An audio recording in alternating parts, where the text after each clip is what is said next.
What's up, everybody? Welcome back to another great round of The Hop with Gabe and Steven. As always, we are sponsored by FNX Fitness. They have more than just awesome supplements and recovery formulas. From gym gear to fitness clothes, they can get you looking good and feeling good. You've got to check out their site for everything they have, including shirts, pants, hats, blender bottles, duffel bags, lifting tape, and to keep you safe from COVID, they have their own gator masks. I mean, what's better than that? Go check them out. We promise you will not be disappointed. And don't forget to use our promo code HOPOD15. That's HOPOD15 at checkout for 15% off your purchase. And together we can fuel for greatness with FNX.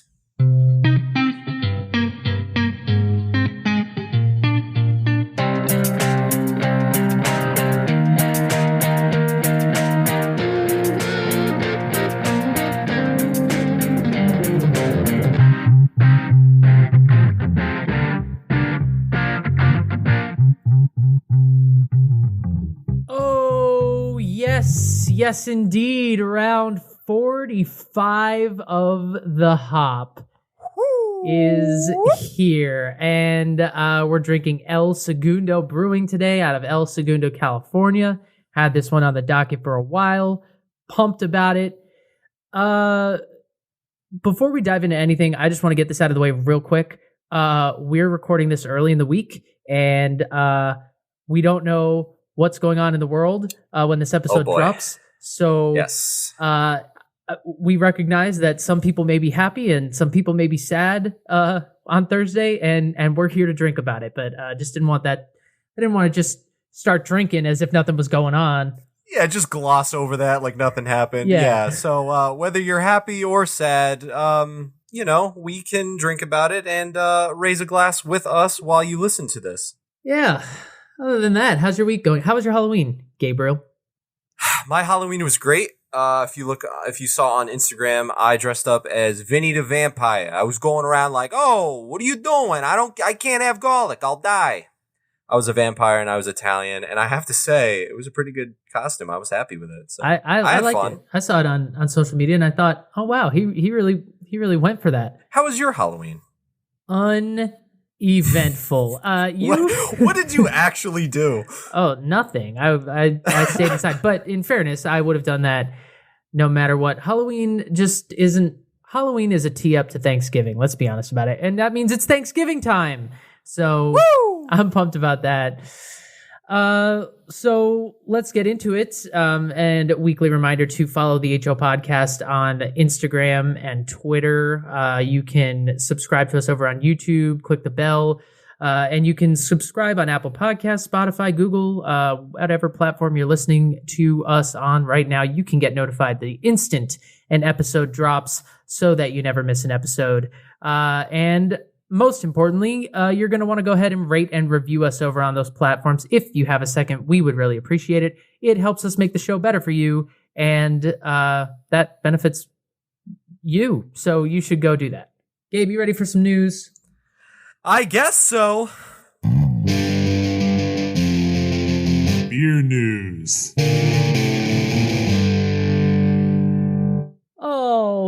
All right. We have to kick off with some COVID-related no funness. A couple breweries that have decided to shut down their operations until the spring. First up, we have Revolution Brewing out of Chicago. They are closing their brew pub. Their taproom space is also closed for on-site service. It has been, and it does remain open for curbside pickup. But they announced this on their website.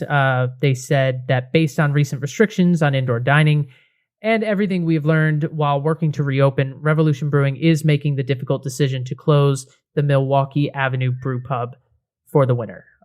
So that company is furloughing their employees, maintaining full benefits for them, and they hope to bring everyone back in March. This comes after the company had to suspend their operations temporarily back in mid-October for a positive COVID test at the brew pub. Similarly, back east in Massachusetts, Trillium Brewing Company, they also had to temporarily close one of their locations in mid-October for a positive COVID test. And now they've decided to suspend all on-site service across their locations. they announced on their Instagram, and they said that 2020 has been a challenging year.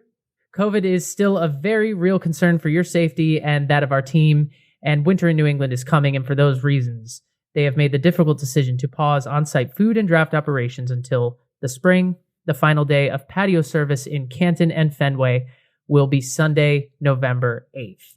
And Trillium has a ton of locations, so at this point, all of their locations will be closed for on-site service. That post goes on to say that they too will be keeping as much of their staff as possible, furloughing some of their on-premise staff, and furloughed staff will also keep all of their health insurance benefits, with Trillium covering 100%. They have delivery available in the Metro Boston area through their Trillivery service, and they also have curbside pickup available. So expect to see more of this. We'll keep reporting them as they come in, but 2 steps forward, 1 step back. You know what I mean? Yeah, unfortunately. Moving right along, where one door closes, another door opens. We've got a new brewery debuting in Anaheim, California. So I can't go to it, but if Steven wants to take a trip, he can go. Radiant Beer Company is the company that is opening. They are going to open for a soft launch in December, offering beers on draft with the classic outdoor seating. They'll have to-go beers and crowlers and limited cans. They have a space, including a production facility, packaging center, tap room, and outdoor patio near downtown Anaheim and Disneyland. So you can go hang out with Mickey Mouse for the kids, and then on your way home, grab a beer. What's better than that? The new brewery is a collaboration of several former team members from The Brewery, which is an Orange County facility. And if you listen regularly to The Hop, you'll know we featured them on round 8. Managing partner Jonas Nomura, director of brewing Andrew Bell, and director of marketing Cambria Griffith will be growing the brand and running the daily operations. And now that they're new, I think it would be cool if maybe we could get them on the hop and do some Radiant beers. So hopefully we can see their selections very soon. Very well could happen. And it takes some serious perseverance to open a brewery in the middle of COVID. So good on them. Moving on, this is a fun bit of news. Zymurgy has announced their 18th annual Best Beers in America survey. This is a magazine, Zymurgy Magazine, and it's published by the American Homebrewers Association, or AHA, and they essentially have their membership vote on their favorite beers, best beers in America. So, these are homebrewers voting, so theoretically they should have some of the most distinguished and discerning beer palates in America. Two Hearted Ale from Bell's Brewery in Comstock, Michigan was the number 1 beer for the 4th year in a row, which is impressive. And you can see the top 10 list on Zymurgy's website. It's pretty dope. Shout out to Bell's, 2 in the top 5, and one of them is number 1. Okay, Bell's, damn. So our top 10 breweries on the list: Bell's, Sierra Nevada, Russian River, Founders, Dogfish Head, Treehouse, Deschutes, The Alchemist, New Belgium, and Firestone Walker / Stone tying for number 10. To California breweries. So it's a dope list. They also have broken down the top beer by every state, which is kind of cool to look at. Obviously, we won't go through all of that on you, but I will say that Three Philosophers, the Belgian ale from Brewery Omegang, took the cake for New York, Gabe. Hell yeah. It's a great beer. And for California, we had, of course, Pliny the Elder, and then shout out to our home state of Connecticut with their Cool Ship Lager from OEC Brewing, to name a few. Ooh. So check it out on Zymurgy's website if you're interested. What's kind of cool if you're a home brewer is that they also provide clone recipes for many of these beers for members that want to replicate your favorite beer. So if you're a home brewer and you want to make your own Pliny the Elder, this is your chance. Oh my God. Oh my God. Are you kidding? That sounds incredible. I would love to do that. Moving right along, if you want to have beer in an igloo, guess what? You can. This has to be one of the coolest things I have ever seen. Stable Craft Brewery, which is a farm brewery in Waynesboro, Virginia, has brought back their widely popular igloo tents for winter outdoor dining. And yes, they are igloos. You can sit inside and have a beer, have some food with your own private server, which is absolutely incredible. They're private, they're heated, they're available by advance reservations that, like I said, come with the private server. Now, okay, I just want to mention something real quick. This is what I read when I was reading all up about this story. The igloos are also perfect for small corporate outings, small office and private parties, Christmas parties, and special occasions. Are you kidding me? You're taking your staff out from the office and you're like, I've got the perfect spot to have a business meeting, and you take them to an igloo? An igloo with beer, Gabe. That would either get somebody fired or promoted. All right, we're here to hear Carol's marketing pitch. Welcome to the igloo. Here, put this winter hat on. Can I get you guys anything? Some gloves?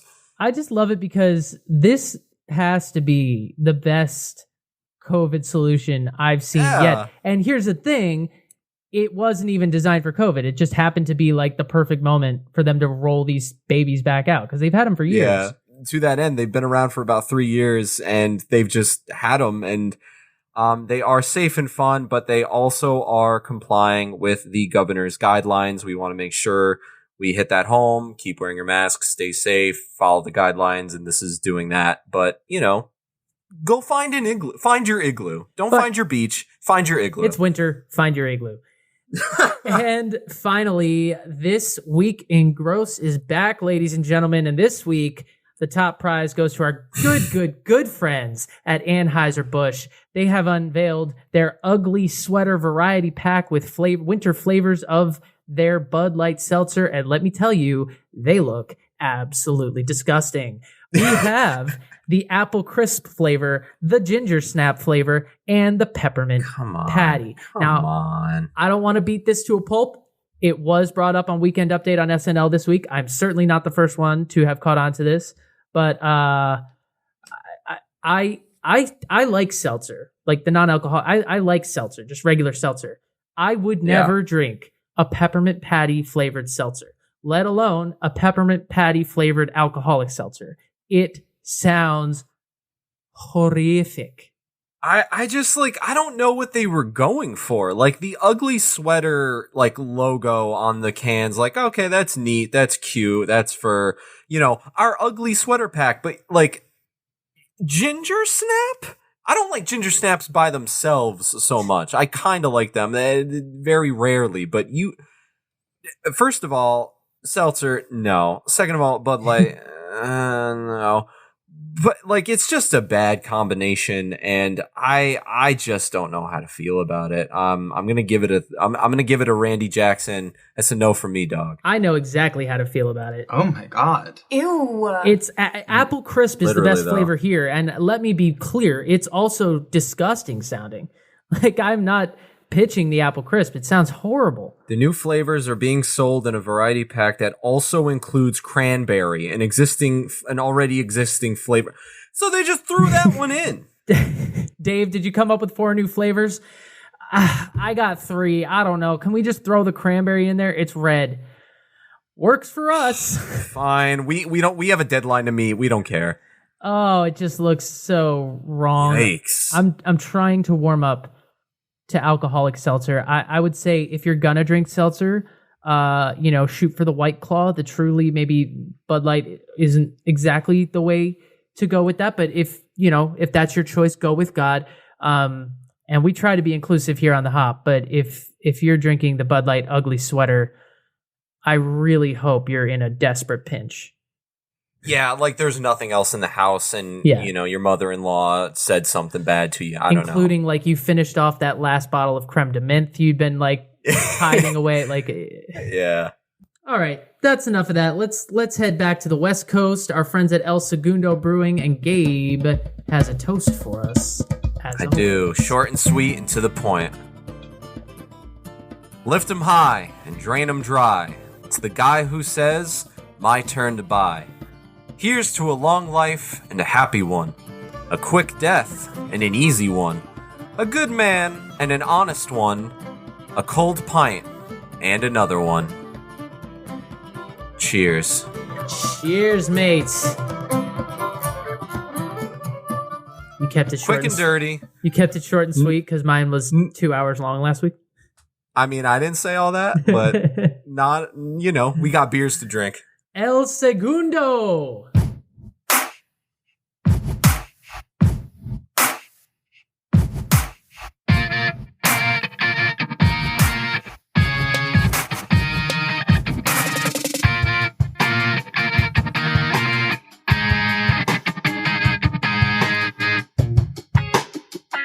All right, so this is the way we're going to work this.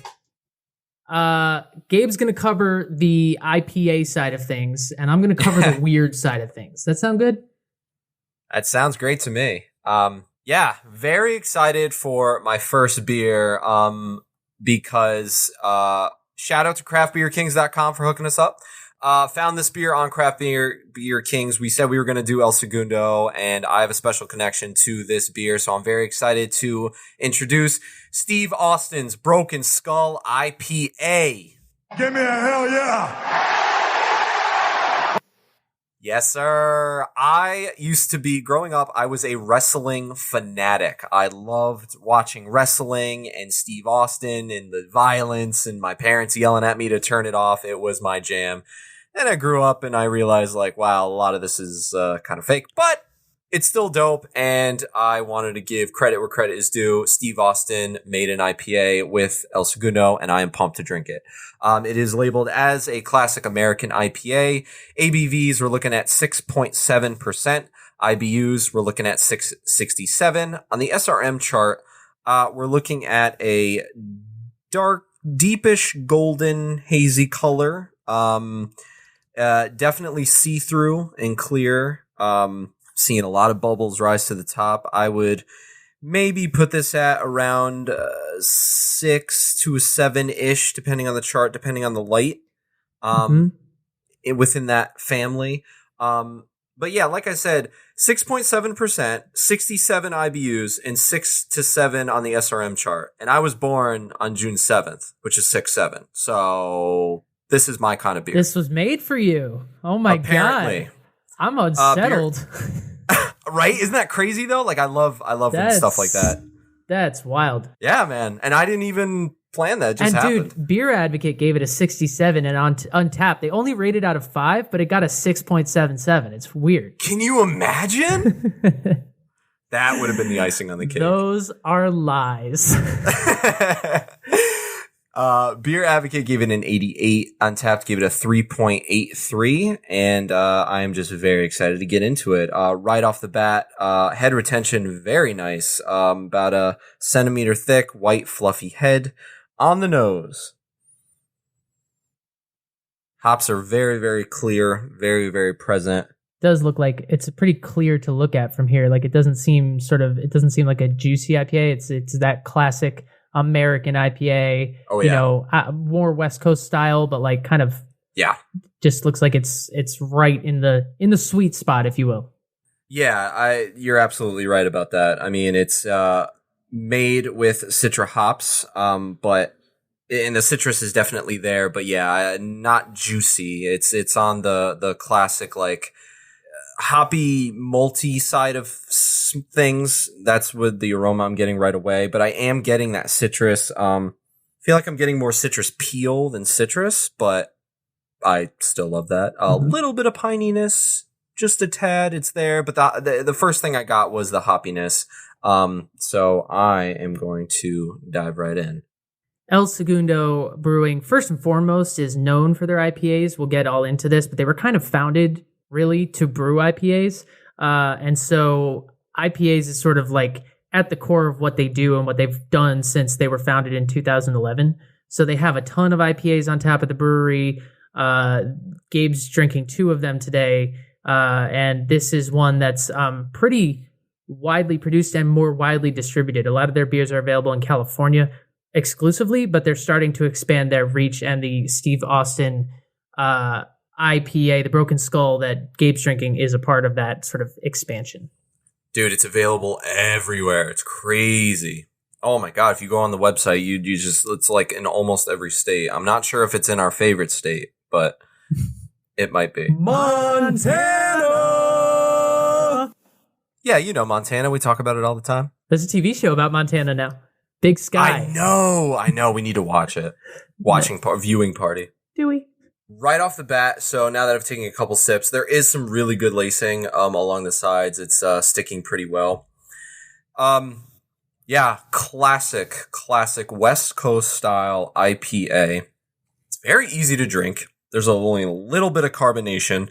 There's a little bit of bitterness towards the back end, but overall, I don't know if I would say it's crushable. I would say it's almost crushable. Like, I think after a couple gulps, you'll need to slow down, but it's very, very simple and easy to drink.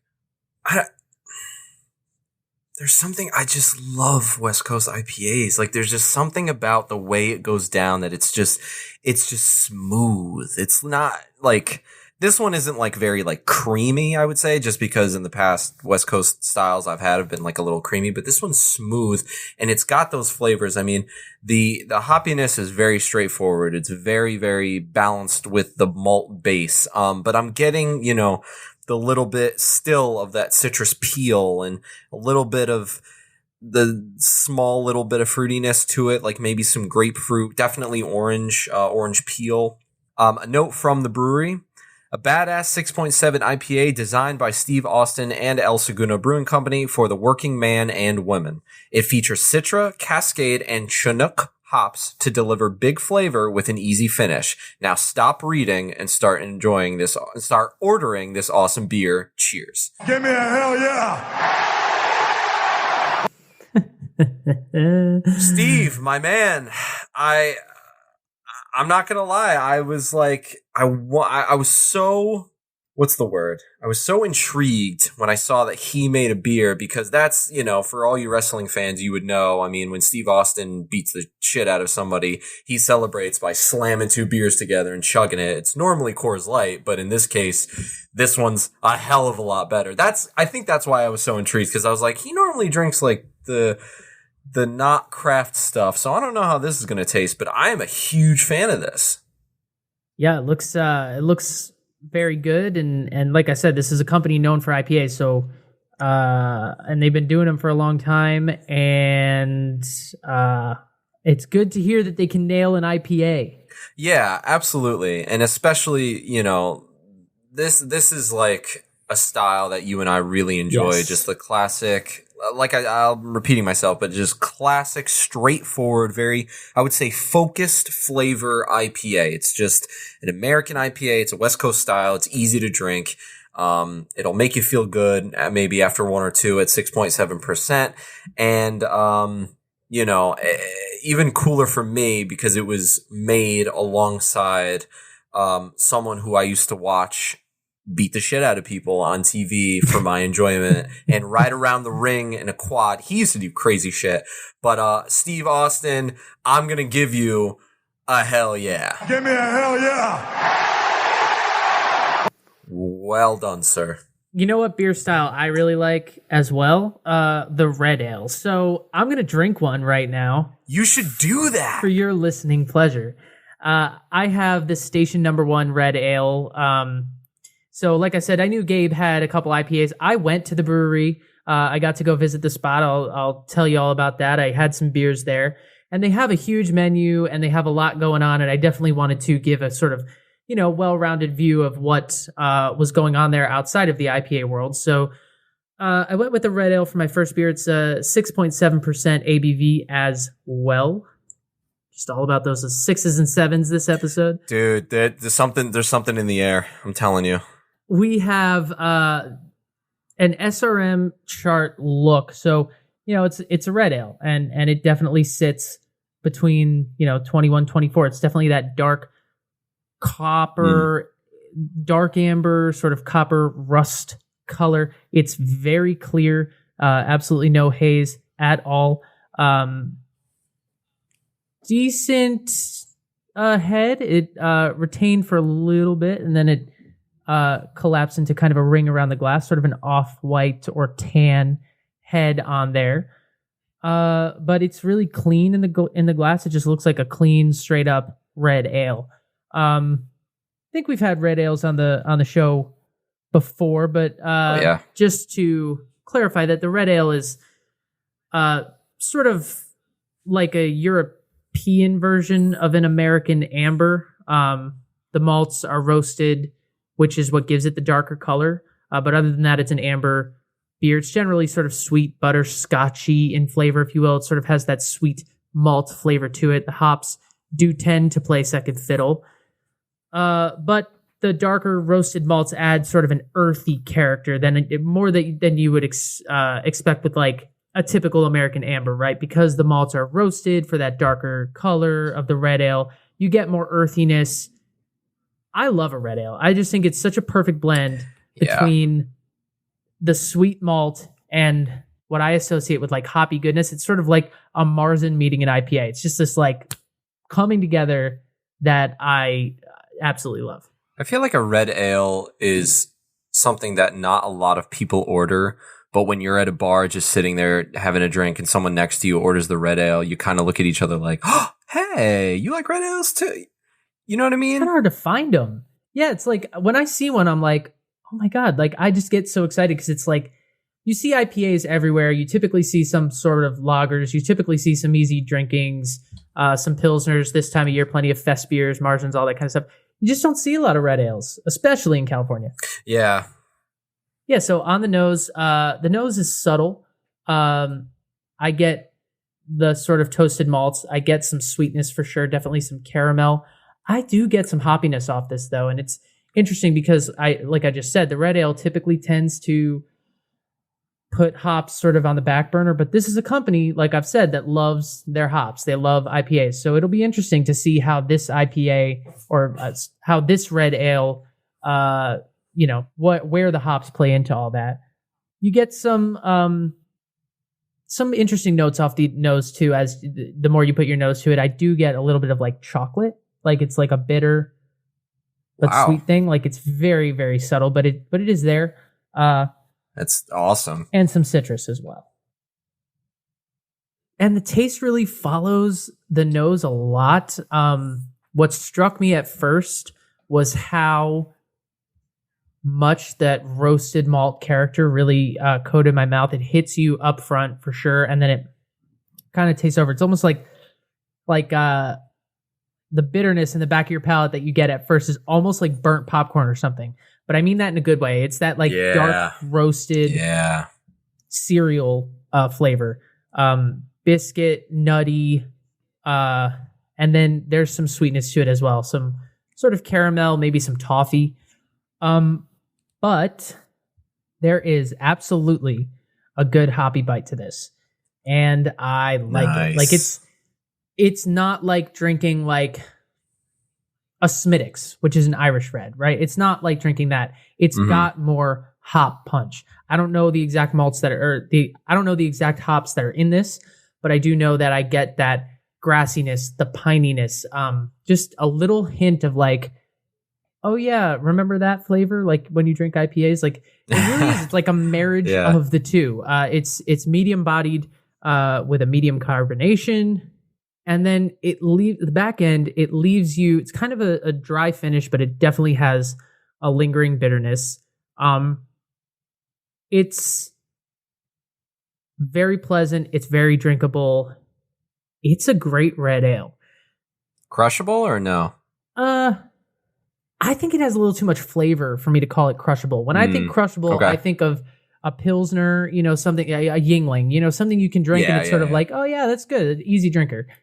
And this, it's 6.7%. It's not going to like blow you away, but there's too much complexity of flavor in there for me to call it crushable. There's just too much going on. Now, what I do want to say while we're on the topic of red ales, real quick, is that when I went to the brewery, the beer I chose to have while there was the Devil's Path, which is an imperial red ale.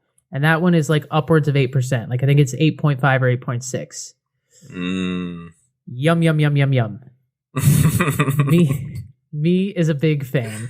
That was like me likey. That was like everything that's good about this, plus even more alcohol content, which I always need to say is not just me sitting on the mics going, I want to get drunk. It's me saying that higher ABV helps balance out the beer even more and just adds another layer of complexity, another layer of flavor, another layer of something to experience in drinking the beer. So that was my preference between the two, just for me.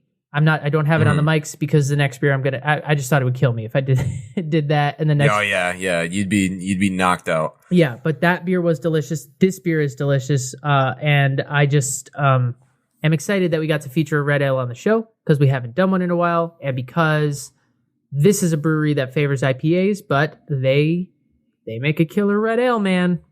Man, red ales are never a bad way to go. I'm a big fan. Yeah. So El Segundo Brewery. El Segundo. El Segundo, which means the second, right? I'm Italian. You don't ask me. I'm pretty sure it means the second. Didn't you take Spanish in high school? Yeah, and I'm pretty sure it means the second. Okay, sure. Let's go with that. I don't know what the first would be. But all right, El Segundo, they were founded, as I mentioned before, in 2011 by homebrewer Rob Croxall out of a desire to create great, fresh, local beer in the LA area. He was apparently a longtime aerospace finance guy who left a, quote, cushy corporate job to risk it all on craft beer. My hero. And I do have to give him a quick shout out because I read a quote from the website that said, and I'm quoting, talking about the brewery, my worst day here is better than my best day there. If that doesn't chill your bones to make you want to go out and fulfill your dreams, I don't know what will. Thank you, Rob. Yeah, Rob was jealous apparently of the beer scene that he saw down in San Diego, and he wanted to build something closer to home being LA or El Segundo. It's kind of out by the airport. If you know anything about LA, it's like LAX is over there. So is Los Angeles Ale Works and Hawthorne and SpaceX and all that stuff. And then go a little further more towards the water and you come onto El Segundo. So I went down there, sort of didn't even feel like I was in LA anymore. It felt like I was in a beach town or something. It was like I was driving on Main Street all of a sudden. But that's kind of cool. It was in cool. a way. And like, you know, there are just tables out in the street because the restaurants can't do indoor dining right now. So the streets are packed, bars on bars on bars, tap room after tap room after tap room, House of Brews across the street, which is this like rock / tons of beer on tap restaurant. Oh, and then across the street is El Segundo. And it's this blue house, which was where they started the brewery in this like garage. And then they turned it into now they're doing, I think like 400 barrels a month. Per month. Yeah. Oh yeah. Yeah, they are, like you said, they are big fans of the IPA. They've really focused around mastering that craft. We'll get into this later, but they've got a bunch of great sounding stuff. And I can only imagine what the brewery was like. How long were you there for? I was, I wasn't there very long. I was there long enough. Like, did you get your fill is what I'm asking. Oh yeah. I mean, I was there long enough to get these beers for the show, have one, watch the end of a very strange Saints-Bears game, and then leave. Wow, let's not even get into that, but you are correct. It was weird. But I got, it was this real sense of just, it was, first of all, it was packed, it's socially distant and COVID friendly and safe and everything, but all that good filled stuff to capacity, and just a really good spot with a lot of good beer on tap, food trucks. That's what all the breweries are doing out here. You have to order food, that kind of thing.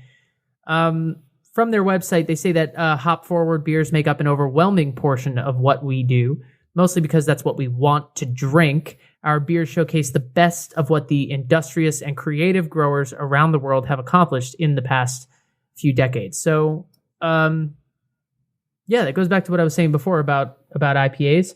And like I said, this red ale is surprisingly hop present. I wouldn't call it hop forward.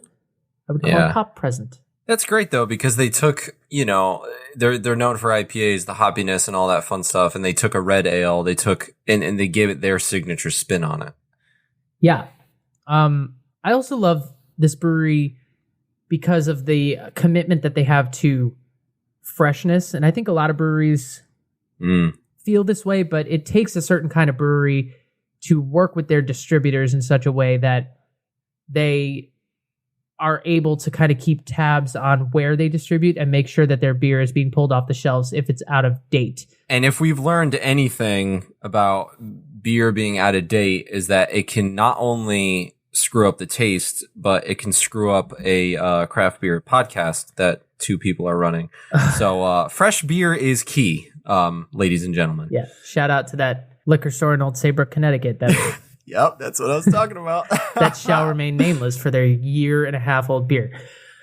El Segundo has a reputation for bringing the freshest hoppy beer to the table as directly as they can for an experience that is as close as possible to having it right at the brewery. So their standards are exacting.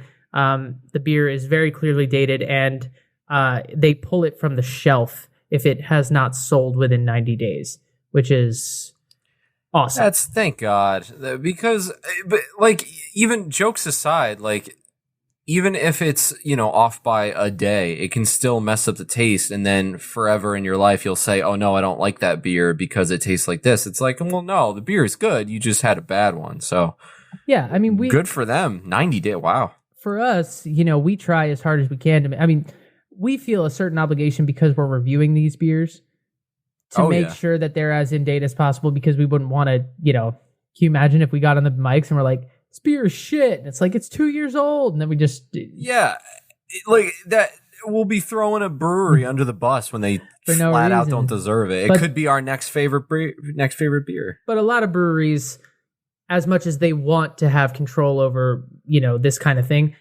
they just don't, because they distribute it, and then it goes through a distributor to a supplier, and that liquor store has it on their shelf, and if that liquor store doesn't pull it from the shelf, there's nothing they can do about it. But El Segundo sends their distributors to replace out-of-date beer at the store, so they are doing a decent job of keeping their thumb on the pulse of what's going on with their beer and making sure that it's as fresh as possible.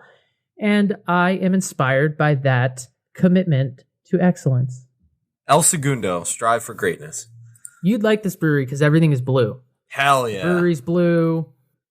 The tablecloths were blue. The walls were blue. It's just blue on blue. Okay, I've put this off long enough. And it's not that I'm not excited. I'm nervous. Oh, you're nervous for the next round? Oh, yeah. Oh, boy. Uh-oh. But let's do it. Let's do it. Here we go. Second round. I now am switching over to the Clear AF IPA. This is a fun classic IPA coming in at 6.9%.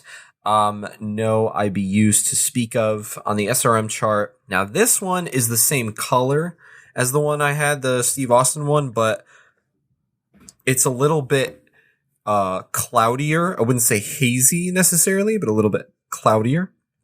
On the SRM chart, I would say between like a 7 and a 9, maybe a 10-ish. It's got that straw yellow golden color. Beer Advocate gave it an 89. Untapped gave it a 3.9. The note from the brewery says, fads come and go, but a dry, hop-forward, clear West Coast IPA is timeless. With this beer, brewed in collaboration with The Full Pint, we honor that timelessness by brewing an unabashedly West Coast IPA that bursts with aroma, finishes crisp, and is unapologetically clear AF. Cheers to you and the beer that never worries about hype. And then I read a fun review online that said, and I quote, pours a beautiful West Coast like a drive up through the eye through Big Sur. Hella West Coast aroma that pops at you like your girlfriend's little brother's pimples when he forgets to use his no eczema pads. Noxema. Thank you. Ew. Yeah, that's the review I read for this. So we're going to ignore him, but it was just really funny to me. So here we go. Beer Advocate, you have some issues to address. Can I see that again? Can you hold that up to the camera, please? It's not as clear as the last one you drank. No, it's not. It's a little cloudier. But it's called Clear AF. And like the description you just Well, it's more... I'm not drinking it.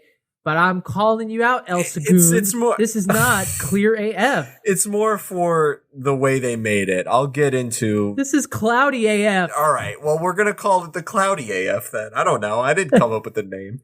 Good head retention. Little bit of, I would say, a lot of lacing on the sides, which is pretty cool to see. About a centimeter thick of a nice white pillowy head on the nose. Very similar to the last beer, the Broken Skull. You know, it's hop forward, it's piney, but it's got citrus notes. It's a little tropical, maybe some stone fruit, if you will. It's got like a floral fragrance to it. It's very, very subtle, but it's there. Citrus-like for sure. Again, nothing too crazy, but you know, a little bit of orange, a little bit of tropical, maybe a little grapefruit in there as well. But it's still got that hoppy and biscuity smell to it.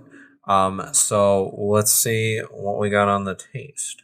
We don't know for sure what hops are in the brew, but I'd be interested to know. They're not on the can. But no, I am unfortunately unaware of the types of hops, but... Well, then we're relying on your palate, Gabe. Oh boy, that's never a good thing. Figure it out. Probably Mosaic, maybe Chinook. Say it. You know you want to. That nang! Or... Sassbra. God, I hope Saz is in here just so I could talk about it. The taste follows the nose to a certain extent. It's got a lot of carbonation, a lot more than I thought there would be. It's not as easy to drink as the Broken Skull, but it's not like hard to drink either. Definitely tastes like a 6.9. You're going to want to take your time with this. It's not as smooth, but it's still representative of a West Coast IPA. It's got some dryness to it, which is kind of complimentary, if you will. I really enjoy it. I would say definitely some citrus, more on the piney malt side of things. I feel like there's not a lot of fruit tropical flavor. But I mean, it's there. It's more of an accent to the beer itself. But that makes sense for a West Coast style. I mean, if you know, you would normally expect those citrusy, juicy, tropical, all that kind of stuff on a more New England style. Yeah, I mean, it's more on the straightforward, just another straightforward IPA side of things. One really cool thing that I did want to mention was the way this beer came about. As I mentioned earlier, this was a collaboration with the Full Pint, which is a craft beer website. It came when the Full Pint wanted to celebrate their 10th anniversary, so they wanted a specific beer for the occasion. And they said on their website, they thought of their friends at El Segundo for the idea. The owner, Rob, hit them up and said, hey, let's make a beer. Let's make it happen. So like I said, it was for the 10th anniversary. They wanted a clean and clear West Coast IPA with dialed back bitterness. And at the time, the hop bill consisted of Citra, Nelson, El Dorado, and Mosaic. I believe it has changed since then. So I was right about Mosaic. I might have been right about Mosaic. That would have been nice. Oh. But the beer was put up for sale for the anniversary of the Full Pint. People loved it. Employees at El Segundo and everyone at El Segundo absolutely loved it. And bam, it became a big seller. And they said, we're not only just going to make it for the 10th anniversary, we're going to keep it going forward. And this is what we're going to do. We're going to add it to the list. So the Full Pint and El Segundo can celebrate together for the Clear AF.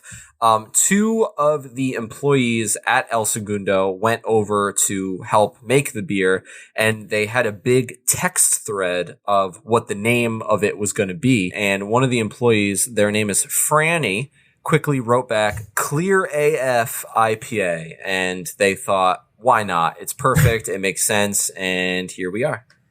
All right. It's my turn. It's time. It is time. Steven has a Bud Light seltzer.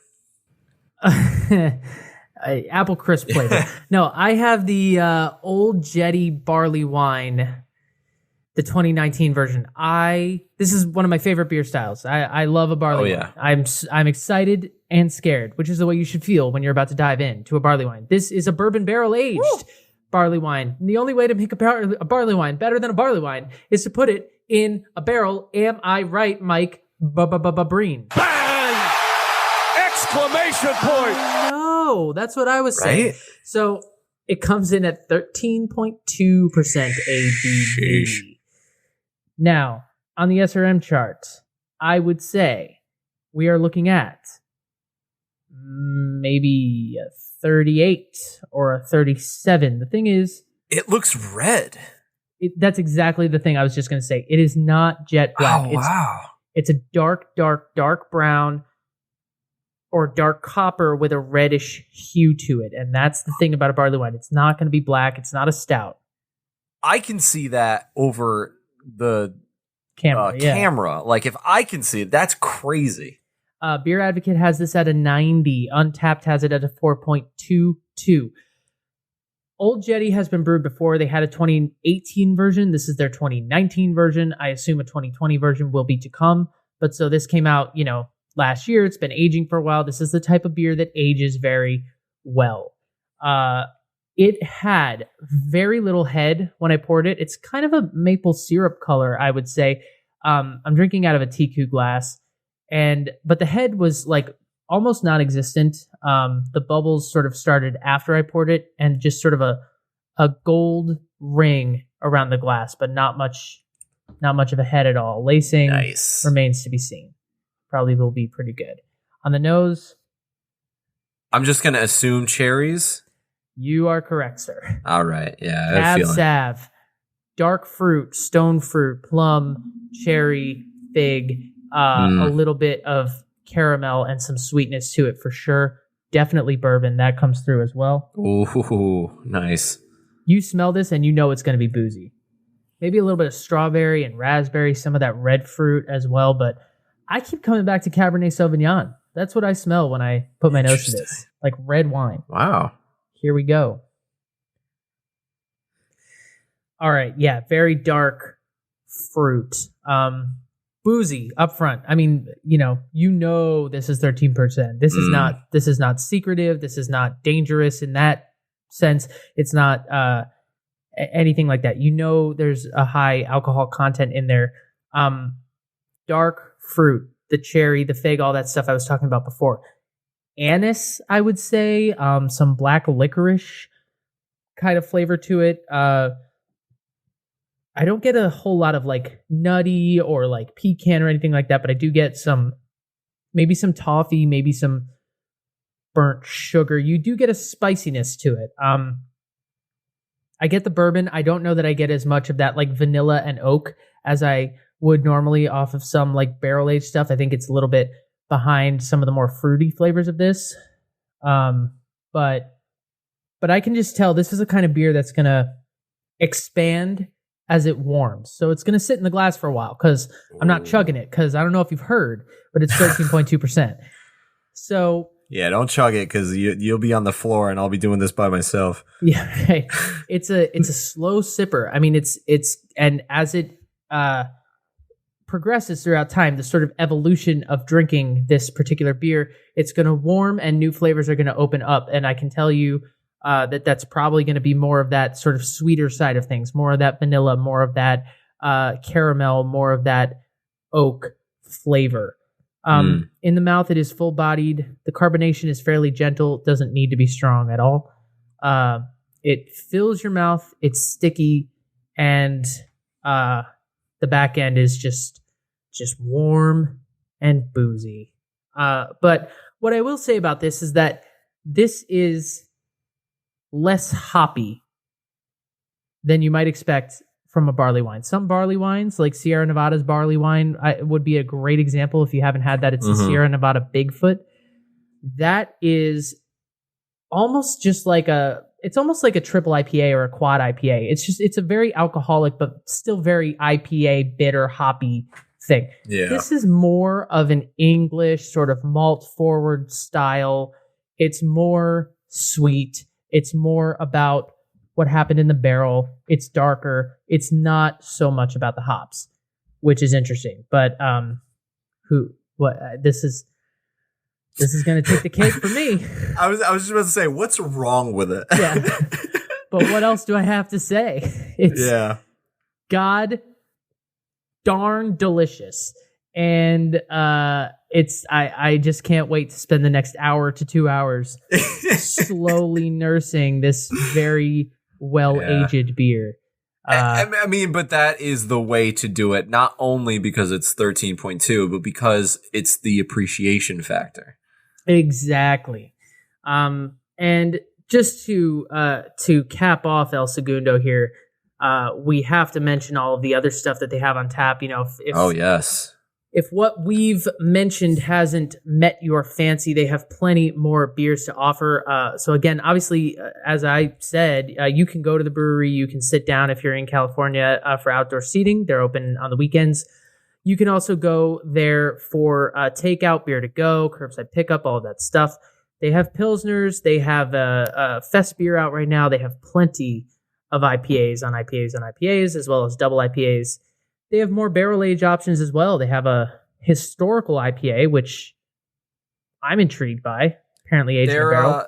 Their Mayberry IPA apparently is one of their more popular ones, coming in at 7.2%. But definitely look out for that. I've seen that just like an advertisement, like everywhere. It's like El Segundo Mayberry. Like it's just that connection. That's a current one. Almost came home with Steven, but then I saw the red ale. They got a Doppelbock. They got some pale ales. They got a vanilla stout, which sounds really delicious. They have a barrel-aged stout. I'm very interested in this. It's Casa Azul Lager. Yeah. And I keep thinking of Clase Azul, the tequila, and I don't think there's a relation, but it still sounds interesting to me. Yeah, I don't know. I don't know anything about it, but I was seeing that too, and I thought the same thing. I'm like, do they put they got like a agave in there or something? Like, why not? They put a shot of tequila reposado in there? Like, what are we doing here? Yeah, they got plenty of beers to choose from. Something for everybody. 6-packs, 4-packs, crowlers. I'm looking at 375 milliliter bottles. Your Barleywine. They got a smoky hollow coffee stout. Oh my God. And that vanilla stout, man. I keep looking at that. I'm like, this is really good. I love when vanilla finds its way into beer. Vanilla. I shouldn't even bother asking, but I might as well do it just for the sake of the podcast. Out of the two, let me stop you right there. The barley one. Yeah. I had a feeling. You don't even have to ask the question. I know. I was just like, well, we might as well ask it. We always do, but I had a feeling. Gabe, what is your favorite beer? I think they're very, very close. I mean, the one I'm going to choose is just a little, like a centimeter higher than the other one. I think I am going to unbiasedly go with the Steve Austin. Give me a hell yeah! I thought you might say that. Yeah, but see, here's the thing. It's not just because it is his beer. No, it's because it was a little more tasteful, a little more smoother. It was a little more just fun to drink. The Clear AF is incredible. I really liked it, but it was more carbonated and more beer like, oh yeah, you need to take your time. Whereas the Broken Skull, just like, I just shot that down. Like, it was great. So I have to choose that. I just want to say before we get into the fun topic that I feel I owe a slight apology to Los Angeles. I feel like I kind of shit on West Coast beer a little bit earlier on in the podcast because when I was so busy, I just didn't have time to visit some of these breweries. And when you go to the breweries, speaking specifically about LA Ale Works and El Segundo, which I've had the time to visit now, when you go there and you can get your hands on some of this stuff, the creativity that you find is so much more exciting and so refreshing compared to what you're able to find even in the excellent beer stores, like some of the better beer stores around me. I still find some of the selection from California limited, but when I go there and I can see their tap list and I can have the beers on tap and get crowlers and stuff like that, that's where you start to see the creativity of Los Angeles. And Los Angeles is not lost for great beer. We've touched on 2, but there are plenty of great breweries around here, more of which you'll see on the hop in the future. But I just want to acknowledge that my mind is expanding. And the beer always tastes better when it's coming straight from the brewery anyway, as opposed to a store, like a grocery store or something. So, I mean, if you can, go to the brewery. If you can't, order it. If you can't order it, go get it. Yeah.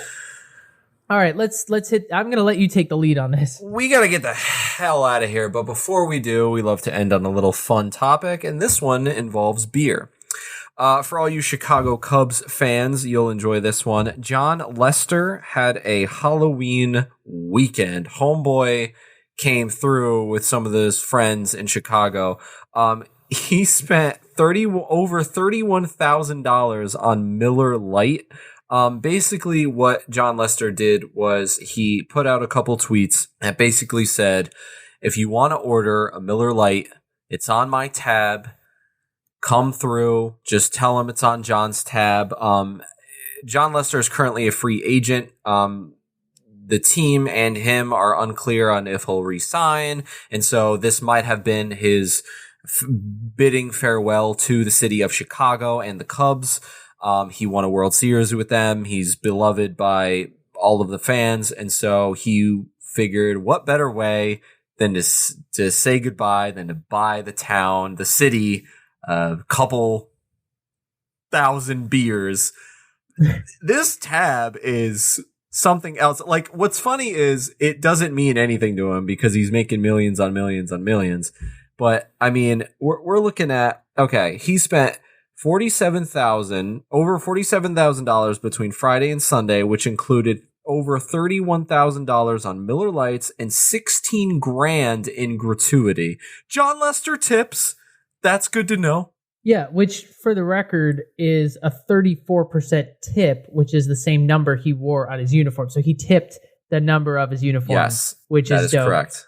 Is it bad that my first thought when I read this story was Miller Lite? Yeah, I know. I kind of had the same thought because, like, I read about it through ESPN and I was like, "Oh, like this is so dope!" And I did have a moment of like, "Oh, well, you couldn't spend $31,000 on like Dogfish Head." I don't know. No, because it would have been like $42,000. I mean, it wouldn't have mattered to him, but let's be real; those numbers would be a little higher in price. But can you imagine just like walking into a bar and being like, "Yeah, put it on the famous guy's tab. Put it on Jon Lester's free tab." Beer. I would have no problem doing that. Honestly, I don't think I would bat an eyelash. I'm like, yeah, Jon Lester. Oh my god, are you kidding me?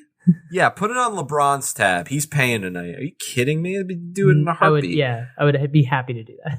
He put out a couple tweets to everyone, and he said to make a reservation it was Hopsmith Chicago, Lodge Tavern, Butch McGuire's, Shenanigans, HOB, and your first Miller Lite is on me. Just tell him to put it on #John's tab. So Jon Lester, baseball player, pitcher extraordinaire, won a World Series with the Cubs.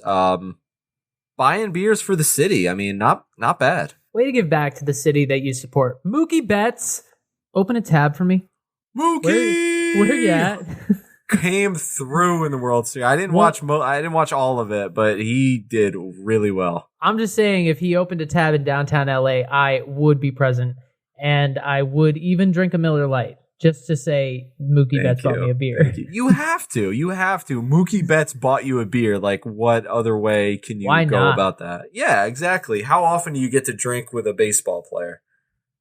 We love it here on the Hop when sports and beer come together in a fun topic. And with that, we're going to get out of here. Thank you guys so much. Woo! Thank you for the love. Thank you for the support. Thank you for the listens. Thank you for the reviews, the rates, all that stuff. Keep them coming. We love to hear from you.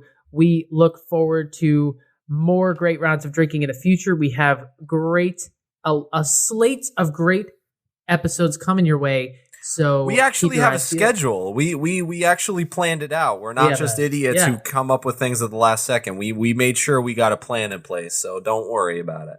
So thank you for everything. Keep it coming, and we will see you next week for round 46. Shout out to all the people who voted. Stay classy.